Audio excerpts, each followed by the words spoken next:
আমি এর মধ্যে বলেছি, আজকেও শেয়ার করি, সেটা হচ্ছে যে ধর্ম ইসলাম, ইসলামটা হচ্ছে এমন একটা জায়গা যেখানে অনেক বেশি হাউকাও হয়। কারণ কি? কারণ আমরা যদি ইউনিটি হয়ে যাই, আমরা যদি ঐক্যবদ্ধ হয়ে যাই, সেক্ষেত্রে কিন্তু পতন আসবে খ্রিস্টানদের, আমেরিকার সবচেয়ে বড় যারা মোড়ল তাদের পতন আসবে, দ্বিতীয় মোড়ল চায়না তাদের পতন আসবে, তৃতীয় মোড়ল রাশিয়া তাদের পতন আসবে, চতুর্থ মোড়ল ভারত তাদের পতন আসবে। যে কারণে তারা কি করছে, আমাদেরকে বিভিন্নভাবে ভাগ করে দিচ্ছে। আমরা এতটা অথর্ব, এই ইসলাম ধর্মের অনুসারীরা এতটাই ব্যাককল, আমি নিজেও কিন্তু সেই ব্যাককলেরই অংশ, আমাকে আবার অন্যভাবে ভাবার সুযোগ নাই। তো আমাদেরকে যে ভাগ করে দেওয়ার চিন্তা যারা করছে তারা সফল হচ্ছে, আমরা বারবার ব্যর্থ হচ্ছি, আমরা পরাজিত হচ্ছি। দেখেন, ইসরায়েল, ইসরায়েলকে ঠাঁই দিল কারা? মুসলমানরা। কেন ঠাঁই দিল? জিজিয়া কর পাবে। যদি ইসরায়েল মানে ইহুদিরা আমাদের ফিলিস্তিনে থাকতে চায়, তাদেরকে জিজিয়া কর দিতে হবে। এই চুক্তির ভিত্তিতে এই কনটাকে তারা তাদেরকে ঠাঁই দিল। এর পাশাপাশি আরেকটা তথ্যও কিন্তু আছে, সেটি ছিল যে আমরা আহলে কিতাব, অর্থাৎ আহলে কিতাবের অনুসারী হলো খ্রিস্টান, মুসলমান, নাসারা বা ইহুদি। তো এই যে আহলে কিতাব, আহলে কিতাবদেরকে আমরা যে যার মতো করে সাপোর্ট করব, এই চিন্তাটাও তখন ধারণ করেছে। আজকে এসে মাত্র 1947 থেকে আপনার হলো 2024, আপনার 70, 75 বা 80 বছর, এই এতটুকু পার্থক্যের মধ্যে আমরা কি দেখতে পাচ্ছি? দেখতে পাচ্ছি যে এই মুসলমানরাই, যারা জিজিয়া কর নিয়েছে, তারাই তাদেরকে ওখান থেকে উৎখাত করতে চাচ্ছে। আবার ইহুদিরা এতটা পেয়ে বসছে, তারা ওখানে স্বাধীনতা ঘোষণা করেছে। এখানে স্বাধীনতা ঘোষণা করার পরে দুইটা ভাগ করেছে তারা মুসলমানদেরকে, একটা দেশের মুসলমানদেরকেই দুইটা ভাগ করেছে। একটা হচ্ছে ফাত্তা, আরেকটা হচ্ছে হিজবুল্লাহ। না, ওই যে আরেকটা যেন কি বলে এটাকে, ফাত্তা, আরেকটা যেন কি, যারা এখন করছে হিজবুল্লাহ। তো এই যে দুইটা ভাগ করেছে, এই দুইটা ভাগ কারা করেছে? ইহুদিরা করেছে। কাদের স্বার্থে করেছে? নিজেদের স্বার্থে করেছে। আজকে বিশ্বব্যাপী মুসলমানরা ভাগে ভাগ, বিভিন্ন ভাগে বিভক্ত। এই যে বিভিন্ন ভাগে বিভক্ত হচ্ছি, আমরা কিন্তু নিজেদেরকে কমজোর করছি। কি হতো যদি সাদ সাহেবের সাথে এই পন্থীদের, কি যেন আরেকটা পন্থী, জুবায়ের পন্থী, দুই পন্থীদের যদি সমন্বয় হতো, কি ক্ষতি হতো? হচ্ছে না। কারণ কি? কারণ ওরাও টাকা খেয়েছে একটা গোষ্ঠীর কাছ থেকে, এরাও টাকা খেয়েছে একটা গোষ্ঠীর কাছ থেকে। কার কাছ থেকে কে খেয়েছে সেটার ডিটেলে আমি যাচ্ছি না, কিন্তু খেয়েছে, তার মানে ঈমান হারিয়েছে। আপনি যখনই ক্ষমতার জন্য নিজেদের মধ্যে কোন্দল করবেন, আপনি তখন ঈমান হারাবেন। মুসলমানদের, বিশ্বব্যাপী মুসলমানদের মধ্যে ক্ষমতার কোন্দল সারা বিশ্বে চলছে, দেশে দেশে চলছে। বাংলাদেশে সবচেয়ে বেশি। বাংলাদেশে কখনোই মুসলমানরা ঐক্যবদ্ধ হতে পারেনি। এই যে জামাত ইসলাম এত ডাকাডাকি করতেছে, কেউ কিন্তু শুনতেছে না।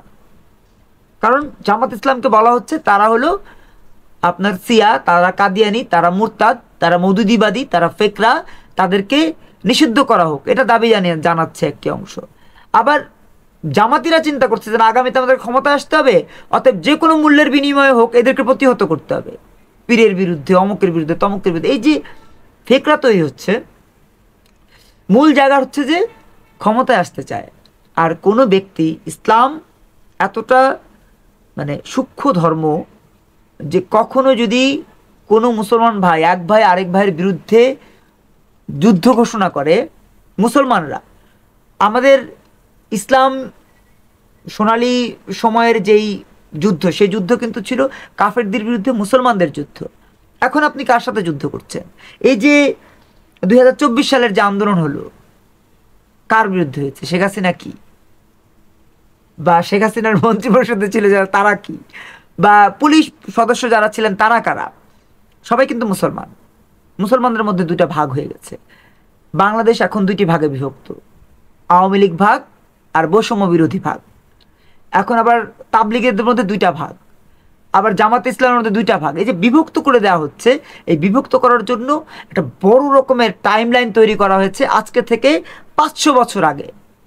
আজকে থেকে 500 বছর আগে এই টাইমলাইন তৈরি করা হয়েছে যে কীভাবে তারা আমাদেরকে ভাগ করে দিবে।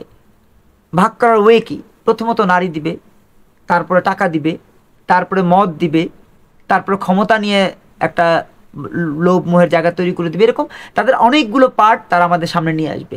এখন আমরা ক্ষমতার দ্বন্দ্বের কারণে একটা মুসলমান অংশ আরেকটা মুসলমান অংশকে পালাতে বাধ্য করেছি। এটা কাদের চাল? সবাই বলছে কিন্তু ওপেন বলছে যে আমেরিকার চাল। সবাই ওপেন বলছে আমেরিকার চাল। তাহলে আমেরিকা কারা ভাই? আমেরিকা আমাদেরকে দুর্বল করতে পারলে তাদের কি লাভ? আমাদেরকে দুর্বল করতে পারলে তাদের অনেক লাভ। প্রথমত আমরা 20 কোটি মানুষের দেশ, এবং 20 কোটি মানুষের মধ্যে আমরা প্রায় 18 কোটি মানুষ হচ্ছে মুসলমান। যারা যদি ঐক্যবদ্ধ হয়ে যায় তাহলে পতনের কোনো সময় থাকবে না, যে কোনো সময় পতন আসতে পারে। যে কারণে তারা চিন্তা করেছে যে মুসলমানদেরকে এখানে ভাগ করো, সৌদি আরবে ভাগ, 4টা ভাগ, যারা ক্ষমতা আছে তাদের একটা ভাগ, যারা ওই যে আমির টামির থাকে তাদের একটা ভাগ, আবার যারা বঞ্চিত নিপীড়িত নির্যাতিত তাদের একটা ভাগ। দুবাইতেও একই অবস্থা, আমিরদের একটা ভাগ, মধ্যবিত্তদের একটা ভাগ, নিম্নস্তরের একটা ভাগ। এরকম বিভিন্ন দেশে তারা ভাগ ভাগ করে দিচ্ছে। ইরানে 3টা ভাগ। ইরানের দিকে তাকান না, ইরানে খামেনির পক্ষে একটা ভাগ, আবার খামেনির পরে যিনি আগামীতে ক্ষমতায় আসবেন তার জন্য একটা ভাগ। এরকম বিভিন্ন ভাগে বিভক্ত করা হচ্ছে। আপনি যদি ইসলামী বিশ্বের আমাদের প্রায় 70টা দেশ, ইসলামী বিশ্বের 70টা দেশের দিকে তাকান, প্রতিটা দেশে এরকম ভাগ ভাগ করে দেওয়া হচ্ছে। তাহলে ক্ষতিগ্রস্ত হচ্ছে আমরা। সাতপন্থী আর জুবাইরপন্থীরা 2 ভাগ হয়ে যাওয়ার কারণে এখানে কিন্তু আমাদের প্রায় 50-1 কোটি মানুষ 2 ভাগে ভাগ হয়েছে। লাভ কার হচ্ছে? লাভ হচ্ছে তার যে আপনার বাংলাদেশে এসেছিল ইস্ট ইন্ডিয়া কোম্পানি, আমরা যাদেরকে ব্রিটিশ বেনিয়া বলি। ইস্ট ইন্ডিয়া কোম্পানি বাংলাদেশে আসছিল এরকম ভাগ করে দেওয়ার জন্য। কখনো আমাদেরকে নীল চাষে বাধ্য করা হয়েছে, কখনো আমাদেরকে এই মাদ্রাসার দিকে ধাবিত করা হয়েছে, কখনো বলা হয়েছে যে এদেরকে পড়তে দেওয়া যাবে না, এরা স্কুলে পড়তে পারবে না, এরা মাদ্রাসায় পড়বে। এরকম বিভিন্ন ভাগে ভাগ করে তারা মূলত লাভবান হয়েছে। সাতপন্থী জুবাইরপন্থীদের প্রতি আমার ব্যক্তিগতভাবে অনুরোধ যে আমাদের ঐক্যবদ্ধতার খুব জরুরত চলছে। আপনি দেখবেন আমাদের কিন্তু একটা ফেসবুক নাই, আমাদের একটা ইউটিউব নাই, আমাদের একটা টুইটার নাই। এই টুইটার কাদের? এই ফেসবুক কাদের? এই ফেসবুকে আপনি যে লাইভে আসা, সাতপন্থীরা আসা লাইভ দিচ্ছে ফেসবুকে, জুবাইরপন্থীরা আসা লাইভ দিচ্ছে ফেসবুকে। এই ফেসবুক কাদের? আমাদেরকে ভাগ করে দেওয়ার জন্য। আমরা কিন্তু মনোযোগ দিতে পারছি না প্রযুক্তির দিকে। আমরা ওদের প্রযুক্তি ব্যবহার করে ওদেরকে লাভবান করে, আপনি ইউটিউবে আপনি যদি 1 কোটি মানুষ দেখে তাহলে একটা পার্সেন্টেজ পায় যার ভিডিওটা দেখছে সেই ব্যক্তি।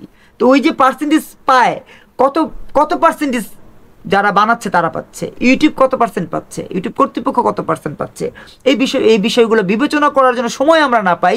এজন্য আমাদেরকে তাদের তৈরি করা প্রযুক্তিতে ব্যস্ত রেখে আমাদেরকে ভাগ ভাগ করে দেওয়া হচ্ছে। এই বিষয়গুলো কিন্তু মাথায় নিতে হবে।